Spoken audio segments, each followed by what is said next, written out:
So the project started with me taking the class at Florida State University, an American history class.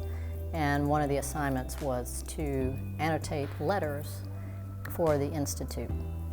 And when I went in to spend time doing the annotation, sitting there, I was struck by the words of the letter and how interesting it was, the stories that they were telling and relating home.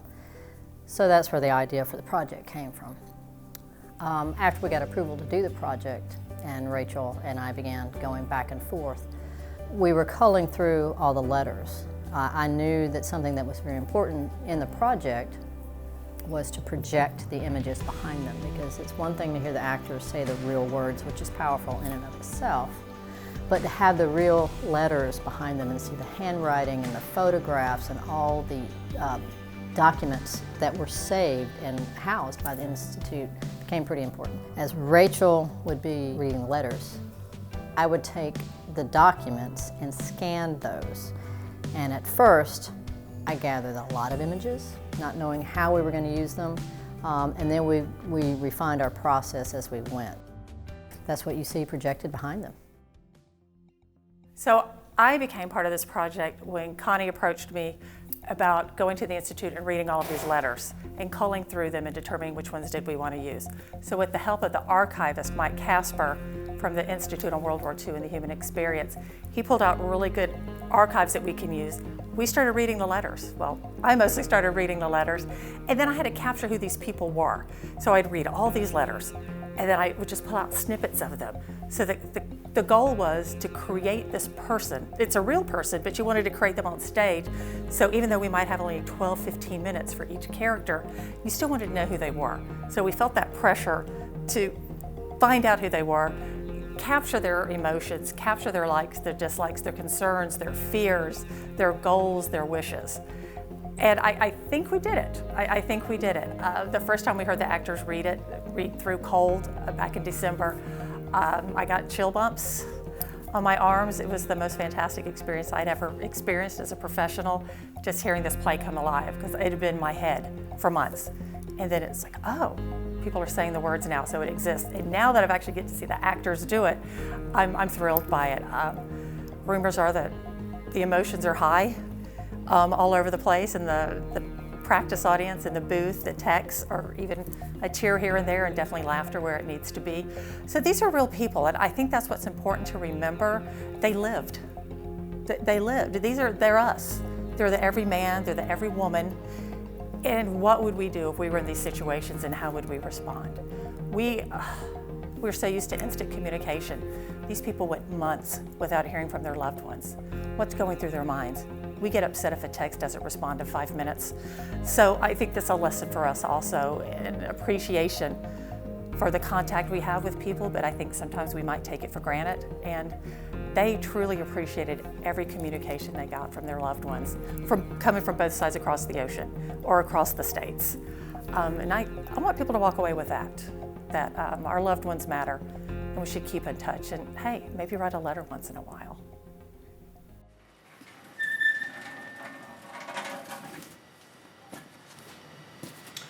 One of the collections that I had recommended to Connie that we received or was donated to us in 2016 was Wilson Kuntz. And he served with the 4th Marine Division in the Pacific and saw quite a bit of action. And in particular, we were very fortunate enough in the collection to also receive or have donated letters that were written from him from Iwo Jima, which is really quite amazing. We don't have very many collections of which I'm aware that contain letters that were written from there, and I'm actually quite surprised that, and pleasantly surprised that information he wrote in his letters passed the censor. His writings would be a very powerful addition to include in the readings that Connie and Rachel were researching. And in this particular one, it was written March 7th, 1945. And he writes, the things you read and have heard over the radio probably are all too true. As I wrote Dee, which is his wife, he was writing to his parents here, It's difficult for me to believe that I was a Any part of that nightmarish scene. The first hours and days were the worst. Luckily, we moved off the beach without great misfortune to our immediate group and holed up in a shell crater. Soon all hell broke loose in the form of mortars, artillery, rockets, etc. Honey, I was as scared as I'll ever be, I'm sure. We were in a fairly safe hole, except for a direct hit, which would have been serious indeed. Seitz and I just lay there trying to protect ourselves deeper and held each other's hands and prayed. And Zeitz, who was his partner, and I just holed up there and prayed.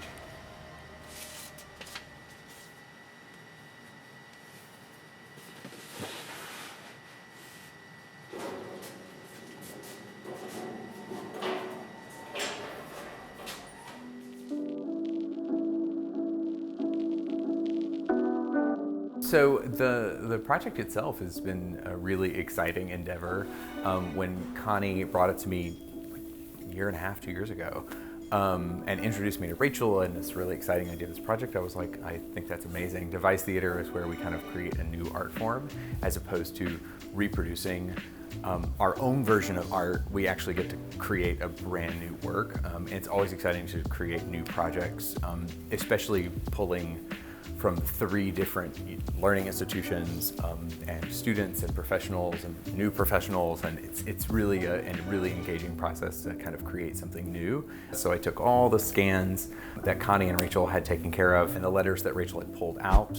I took those scans and I found out what the paper was, so used 100% cotton paper, and then I also determined all the sizes from all those scans and reproduced the letters to the closest of my ability with aging and distressing and reproducing the size. So what the audience sees is what we hope looks like the back of the letter that's being projected on the screen, while what the actor sees is actually the letter that was written actually in type format, so easy to read, so they don't lose their place, because some of the handwriting is a little harder to read than others.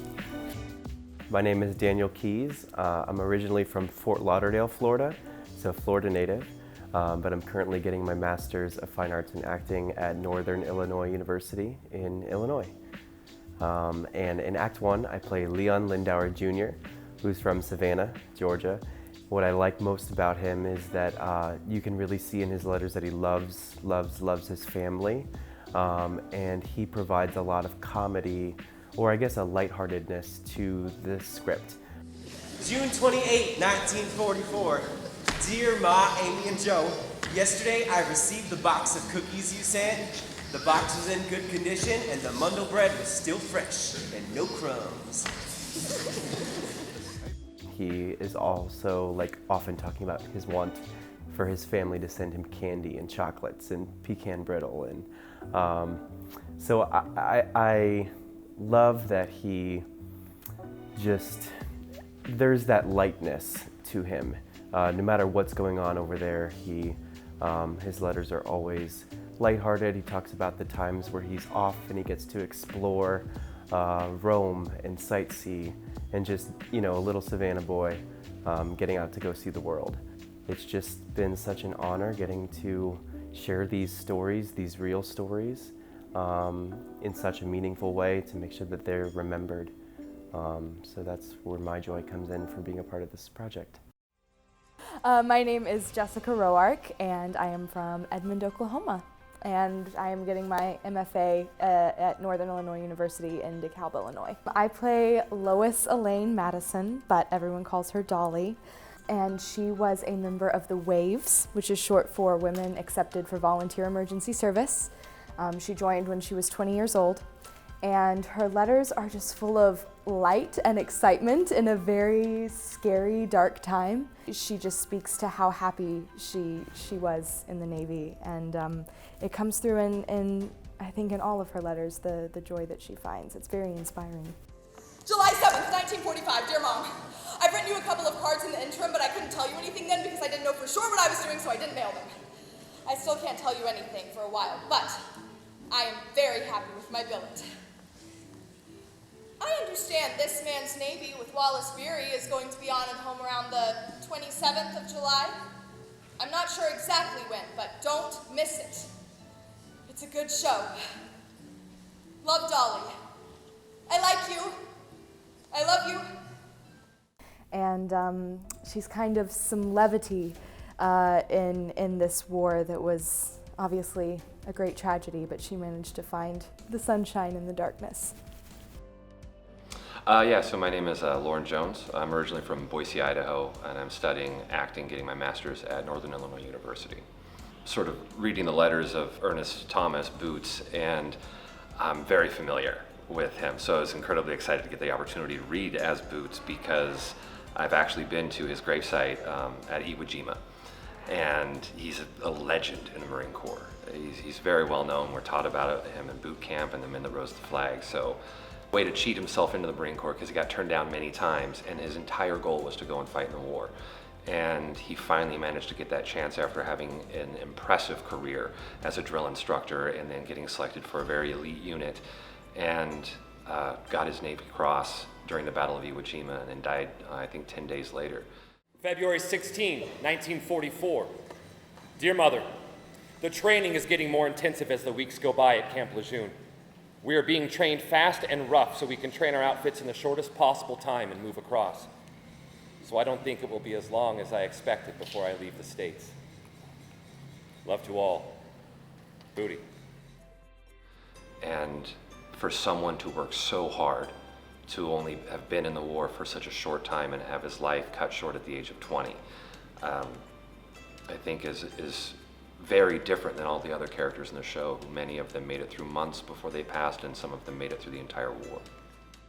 Hi, my name is Brian Hayes. I'm originally from Del City, Oklahoma, and I'm currently working on my master's degree in acting out of Northern Illinois University in DeKalb, Illinois. The characters I'm playing are Roy Simmons and Earl Bailey, but he's known as Bill.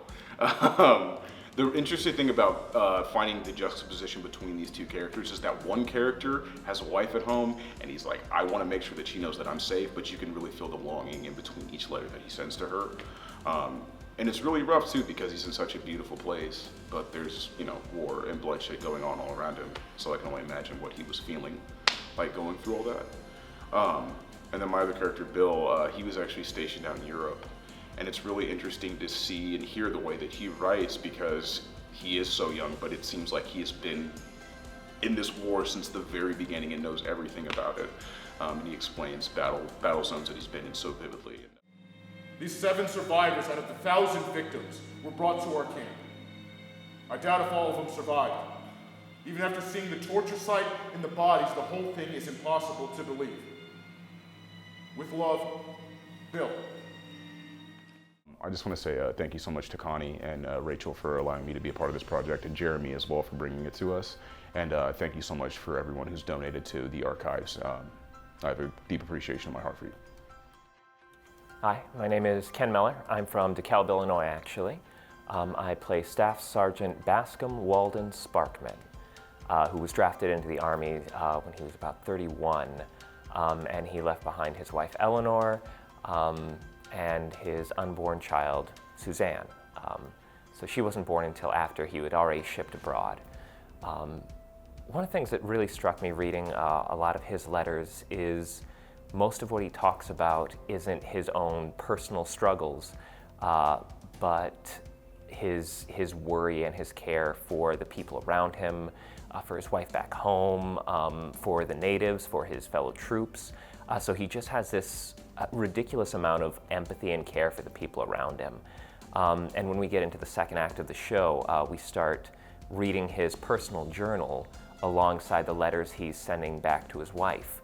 And you see the things he's suffering through and the things he's experiencing during the war, all while writing back to his wife that everything is fine and nothing important has happened, and he's living in a nice house, and all these things just to make sure she doesn't worry.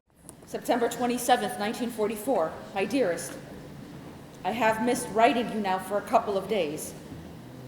There has been nothing particular wrong, just one of those times where there was nothing to tell.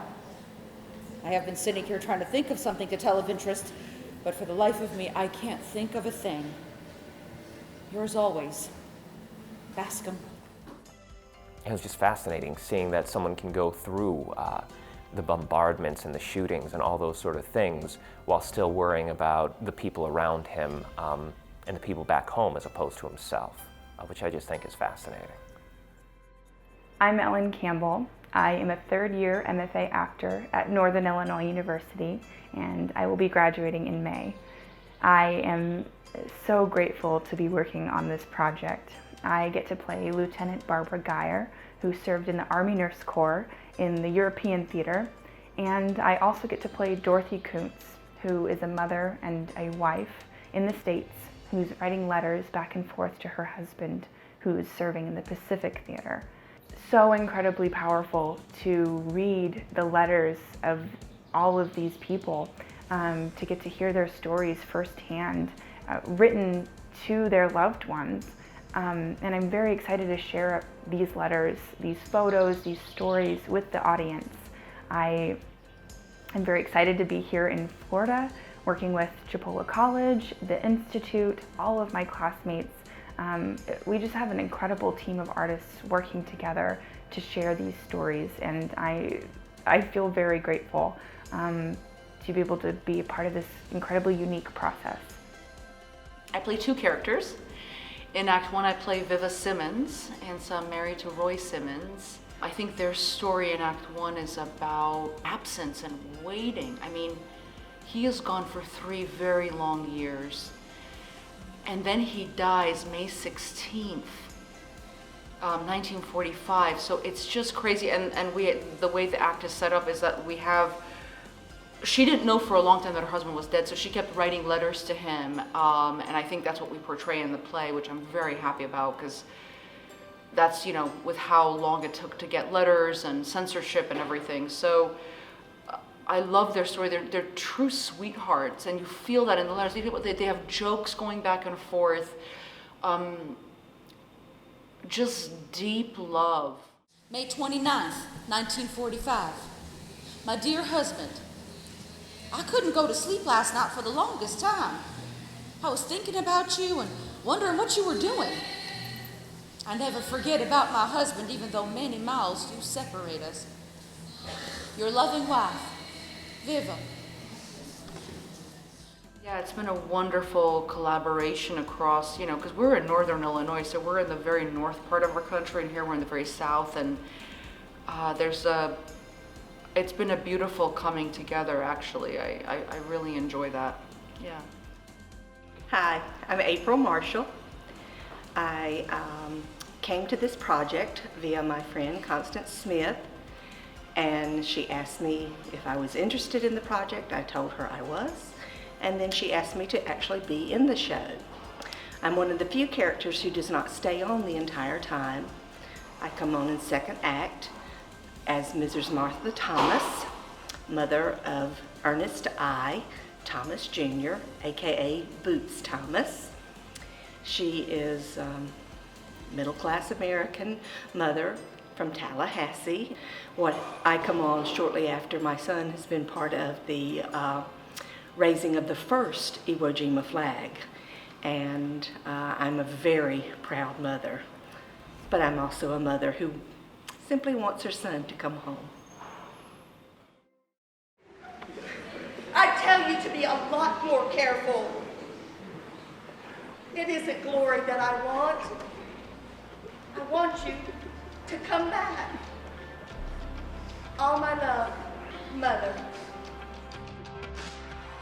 The Institute on World War II and the Human Experience is important, and the play that was at Chipola College is a good example of that, because it was revealing the letters in a different way than what we've ever used them, but it got the audience to see what these guys would write home about. Some of the letters I was familiar with, others was not. And in one case, with one of the collection, Leon Lendauer, at times you would be caught off guard because you wouldn't expect the next thing, because it's always up and cheerful, and the next minute he was killed. And it just, you could hear the audience go, but it really portrayed what it was like. And even though that wasn't written home that he died, but they would have gotten a letter home from the military, and so that was all part of it.